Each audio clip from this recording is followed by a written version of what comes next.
স্বাগত চট্টগ্রাম প্রতিদিনে, সঙ্গে আছি আমি সামিয়া তামা। চট্টগ্রামে টানা বৃষ্টি ও জোয়ারের পানিতে জলাবদ্ধতা সৃষ্টি হওয়ায় স্থবির হয়ে পড়েছে নগরীর জনজীবন। পানি কমতে শুরু করায় ধীরে ধীরে স্পষ্ট হতে শুরু করেছে ক্ষতচিহ্ন। এদিকে প্রধানমন্ত্রী তারেক রহমানের নির্দেশে জলাবদ্ধতা প্রকল্পের কাজ পরিদর্শন করেছেন এলজিআরডি প্রতিমন্ত্রী। এ সময় তিনি বর্ষা মৌসুম পর্যন্ত নালার মুখে থাকা বাঁধ সরিয়ে ফেলার নির্দেশ দেন। এইভাবে ধীরে ধীরে স্পষ্ট হচ্ছে বন্দরনগরীর জলাবদ্ধতার ক্ষতচিহ্ন। রাস্তাঘাট অলিগলিতে যেখানে সেখানে উঠে এসেছে কাদার ময়লা আবর্জনা। গত 3 দিনের টানা বৃষ্টিতে চট্টগ্রাম নগরীর প্রবর্তক, কাতালগঞ্জ, চকবাজার সহ বেশ কিছু এলাকায় ভয়াবহ জলাবদ্ধতা সৃষ্টি হয়। বাসাবাড়ি ও ব্যবসা প্রতিষ্ঠানে পানি ঢুকে আসবাবপত্র, ইলেকট্রনিক্স পণ্য এবং গুদামের মালামাল নষ্ট হয়ে বিপুল আর্থিক ক্ষয়ক্ষতিতে দিশাহারা ব্যবসায়ীরা। এমনভাবে পানি হঠাৎ করে চলেছে, ক্যাশ থেকে টাকাটা পর্যন্ত নিতে পারিনি আমরা। এমনভাবে আমরা কোনো রকম জানটা নিয়ে বেরিয়েছি। ওভেন আছে, গ্রিল মেশিন আছে, চাপের মেশিন আছে, তো সব মিলে একটা পিৎজা বানানোর ওভেনও আছে, তো সব মিলে আমার প্রায় 20 লাখ টাকার মতো শেষ। এইদিকে চট্টগ্রামে জলাবদ্ধতা নিরসনে চলমান প্রকল্প পরিদর্শন করে এখন থেকে বর্ষাকাল পর্যন্ত খালে কোনো বাঁধ থাকবে না বলে নির্দেশ দেন এলজিআরডি প্রতিমন্ত্রী। তার কার্যালয়ে ডেকে নির্দেশনা দিয়েছেন যে আপনি এখনই কাজ চলতেছে, বর্ষাকালের আগে এই সমস্ত ড্রেনের উন্নয়নমূলক কাজ আপাতত আমরা বন্ধ রাখার সিদ্ধান্ত নিয়েছি। সিটি মেয়রের দাবি, খাল নালা পরিষ্কার থাকলে জলাবদ্ধতা অনেকাংশে কমবে। সব সার্ভিস ওরিয়েন্টেড অর্গানাইজেশন একই ছাতার নিচে বসে ইনশাল্লাহ যে কোনো সমস্যা আমরা সমাধান করার জন্য সর্বাত্মকভাবে আমরা চেষ্টা চালিয়ে যাব। আর সিডিএ জলাবদ্ধতা প্রকল্পের প্রধান বলেন 92% কাজ শেষ হওয়ার কথা। 36টা খেলার মধ্যে 30টা খেলার কাজ কিন্তু 100% শেষ। তবে আমরা কাজ করতেছি, সুফল আসতে একটু সময় লাগবে। এইদিকে চট্টগ্রামে জলাবদ্ধতা নিরসনে মেয়রকে প্রদান করে 19 সদস্যের কমিটি গঠন করা হয়েছে। নয়ন বড়ুয়া জয়, নিউজ 24, চট্টগ্রাম।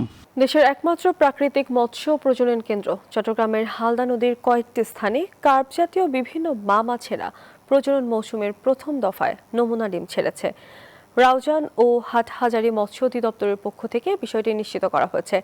সকালে ভাটার সময় এবং দুপুরে জোয়ারের সময় নদীর হাটহাজারীর গড়দোয়ারা ইউনিয়নের নয়াহাট, রাউজানের পশ্চিম গুজরা আজিমের ঘাট এবং নাপিতের ঘাট এলাকায় ডিম ছাড়ে মাছ। প্রতি বছর এপ্রিল থেকে জুলাই 4 মাস প্রজনন মৌসুম। যেদিন বজ্রসহ বৃষ্টির সঙ্গে পাহাড়ি ঢলের পানি নামে সেদিন ডিম ছাড়ে। তবে গত কয়েক বছর ডিমের পরিমাণ আশঙ্কাজনক হারে কমেছে। চট্টগ্রামের সিটিগেট এলাকায় একটি ফোম কারখানায় আগুন লাগার ঘটনা ঘটেছে। বিকেলে হঠাৎ আগুনে পড়ে গেছে ফোম কারখানায় থাকা যন্ত্রাংশ সহ বেশিরভাগ মালামাল। ফায়ার সার্ভিসের 6টি ইউনিট ঘটনাস্থলে পৌঁছার প্রায় 1 ঘন্টা পর আগুন নিয়ন্ত্রণে আনে। তবে ফায়ার সার্ভিসের ধারণা বৈদ্যুতিক শর্ট সার্কিট থেকে আগুনের সূত্রপাত হতে পারে। চট্টগ্রামের আকবরশাহ এলাকায় ফোম কারখানায় আগুনের বিষয়ে বিস্তারিত জানাতে আমাদের সঙ্গে যুক্ত হচ্ছেন সহকর্মী আকরাম হোসেন। আকরাম, আমাদেরকে জানাবেন যে আগুনের ভয়াবহতা এখন কেমন দেখতে পাচ্ছেন এবং এই মুহূর্তে ফায়ার সার্ভিসের কয়টি ইউনিট কাজ করছে সেখানে? ধন্যবাদ তমা।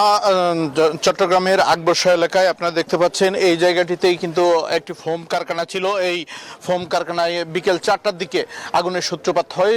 সাথে সাথে ফায়ার সার্ভিসের 6টি ইউনিট এসে আগুন নিয়ন্ত্রণে কাজ করে। 6টার দিকে, সন্ধ্যা 6টার দিকে ফায়ার সার্ভিসের 6টা ইউনিট আগুন নিয়ন্ত্রণ করে বলে আমাদেরকে জানিয়েছেন ফায়ার সার্ভিসের পক্ষ থেকে। আমরা ফায়ার সার্ভিসের সাথে কথা বলেছি, তারা বলছেন আসলে এই ফোম কারখানায় বিভিন্ন ধরনের কেমিক্যাল ছিল। আসলে সেই কেমিক্যাল থেকেও এই দুর্ঘটনা ঘটতে পারে। তবে এখন পর্যন্ত কোনো কি কারণে দুর্ঘটনা ঘটছিল এবং ক্ষয়ক্ষতি কি এগুলো নিরূপণ করতে পারেনি, কারণ তারা এই ফোম কারখানার যিনি মালিক তাদের মালিক পক্ষকে খোঁজার চেষ্টা করেছেন। তবে তারা খোঁজার পরে মালিক পক্ষের কাউকে খুঁজে না পাওয়ায় এই সমস্যার সম্মুখীন হচ্ছেন বলে আমাদেরকে জানিয়েছেন। একই সাথে এই ফোম কারখানা পরিচালনার জন্য যেই প্রয়োজনীয় আবেদন করা দরকার, প্রয়োজনীয় কাগজপত্র দরকার, অনুমতি দরকার, সেগুলো আছে কিনা তারা সন্দেহ পোষণ করেছেন ফায়ার সার্ভিসের পক্ষ থেকে। অন্যদিকে স্থানীয় পুলিশ প্রশাসন এসে যাতে ক্ষয়ক্ষতি হতাহতের ঘটনা না ঘটে সেই জন্য উৎসুক জনতাকে আশপাশে আসতে দেননি এবং ফায়ার সার্ভিসের পক্ষ থেকে আশপাশে এখানে কিন্তু আরও অনেক স্থাপনা আছে, সেগুলোতে যাতে আগুন ছড়িয়ে না পড়ে সেই ব্যবস্থা করা হয়েছিল যাতে, এবং সেই ক্ষেত্রে ফায়ার সার্ভিস অনেকটা সফল হয়েছে। আশপাশে কোনো জায়গায় আগুন ছড়িয়ে পড়েনি। শুধু যেই ফোম কারখানাটি ছিল সেই ফোম কারখানাটিতেই আগুন নেভাতে সক্ষম হয়েছে। আপনারা দেখতে পাচ্ছেন এখনো পর্যন্ত আগুনে ভস্মীভূত হয়ে যেই ফোম কারখানা, সেই ফোম কারখানাটি আসলে এখন ফায়ার সার্ভিসের আগুন নেভানোর পরে যে অবস্থা, এখানে ফোম কারখানা ফোম তৈরি করতো, সেখানে বেশ কিছু কেমিক্যাল ছিল বলে দাবি করেছে ফায়ার সার্ভিসের পক্ষ থেকে। আপনারা দেখতে পাচ্ছেন কিছু ড্রাম দেখতে পাচ্ছি আমরা, সেই ড্রামের মধ্যে কেমিক্যাল ছিল, সেই কেমিক্যাল গুলো থেকেও আগুনের সূত্রপাত হতে পারে বলছেন ফায়ার সার্ভিসের পক্ষ থেকে। এখন পর্যন্ত আসলে চট্টগ্রামের আকবর্ষা এলাকায় যেই ফোম কারখানায় আগুনের ঘটনা ঘটছিল সেখান থেকে ছিল আমার কাছে সর্বশেষ অবস্থা। আমরা এখন যাব স্টুডিওতে। তমা। আকরাম, ধন্যবাদ আপনাকে। যথাযথ ধর্মীয় মর্যাদা ও ভাব গাম্ভীর্যের মধ্য দিয়েই পালিত হচ্ছে বৌদ্ধ ধর্মাবলম্বীদের প্রধান ধর্মীয় উৎসব বৌদ্ধ পূর্ণিমা। উৎসব উপলক্ষে বিকেলে খাগড়াছড়িতে মঙ্গল শোভাযাত্রা হয়েছে। কেন্দ্রীয় বৌদ্ধবিহার থেকে একটি মঙ্গল শোভাযাত্রা বের হয়ে শহরের বিভিন্ন সড়ক ঘুরে বিহারে গিয়ে শেষ হয়। বান্দরবনে উৎসব পালন করেন বৌদ্ধ ধর্মাবলম্বীরা। অন্যতম প্রধান ধর্মীয় উৎসব বৌদ্ধ পূর্ণিমা। বৌদ্ধ ভিক্ষু, দায়ক দায়িকা সহ বিভিন্ন বয়সী নারী পুরুষ ও শিশু কিশোর অংশ নেয়। এ সময় দেশ ও জাতির শান্তি ও কল্যাণ কামনায় প্রার্থনা করেন তারা। এই দিনে বৌদ্ধ পৃথিবীতে জন্ম নেন, বৌদ্ধত্ব লাভ করেন এবং একই দিনটিতে নির্বাণ লাভ করেন।